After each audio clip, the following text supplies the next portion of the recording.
Before my children were born, I was living in the forest of Sami in Arctic Scandinavia, as my ancestors have been doing for thousands of years in the past.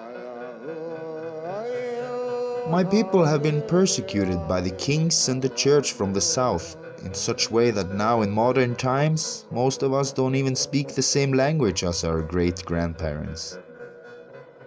In the past, Sami children were forcibly removed from their parents and sent off to state school where they were not allowed to speak their mother tongue, but instead they had to speak Swedish or Norwegian. Slowly the language and culture died out, and nowadays most Sami people don't even speak Sami, nor do they live in the forest. In the 70s, the Norwegian state tried to occupy a big and important river in the north to make a hydroelectric power plant there. The Sami people joined together to protest the state, and it kind of worked. The Samis had finally managed to fight back the big state. This single act of unity resulted in a revival of the Sami culture. Kids no longer attended Norwegian schools, but instead they picked up the language of their parents. It was again cool to be Sami. Genetically, I'm a mix of South Scandinavian and Sami.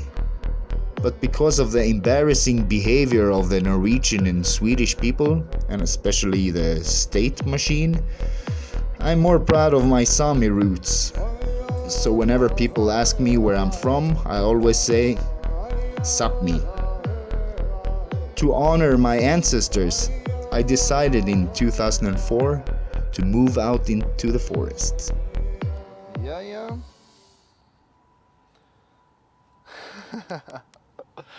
This is the video blog from Hidden Valley in Gopia. I've of course been to the city every now and then and just, had some comforts there, but I always been longing back to the forest. Even if I've been in the south of Europe, I stayed in the forest. Or if I'm up in Scandinavia, I stay in the forest. This is where I belong. This is where I feel at home. And there's no one who can tell me to not stay in the forest. I'm not harming the environment. I am there in harmony with the ecosystems. So, that's my place in the world, in the forest. And then, long story short, I met a woman, Alice. We made a kid in the forest. The news got out that we made a kid in the forest, and some people were not so happy about that. So they trashed our house, or one of our houses. We had several houses in the forest. And it was a studio. I've been collecting instruments, and I was there recording music and had my freegan lifestyle there. But having a kid, maybe it was enough for some people. They just had enough of this Muhammad in the forest, who was just too successful. Being able to live there, had his beautiful girlfriends coming by, and now he even made a kid. So they just trashed the studio house. Then we decided to move on to another forest. Like they're born on places with very much nature, but they sometimes go to see how it is in the town. I see a herd, the shepherd is a child in a leash, not in the wild like all that be. And they believe in every single silly word.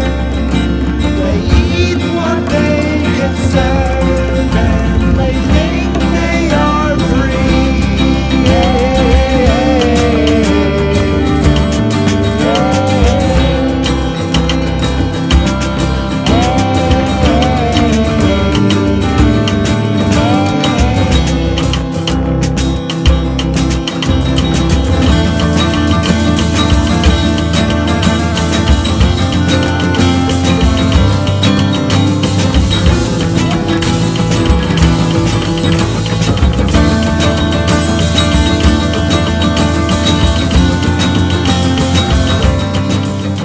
When living alone in the forest, I had no worry whatsoever. I always had my needs covered, enough food, water, warmth. If the fascist from the state would come and evict me, which never happened by the way, I would just take whatever punishment they would give me and move on. But having kids changed the game drastically. As a parent, it's your job to first of all protect the young ones, and further on, prepare them for the world. We had no trust that the kingdom would leave us in peace in the forest of Sapmi. They had a long dark history that taught us to not be so naive.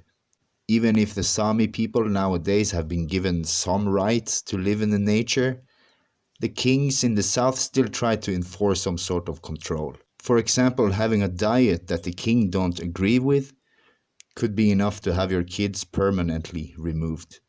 Can you imagine being a parent or a grandparent, turning your 6 or 7 year old daughters over to some of the most evil people on the planet?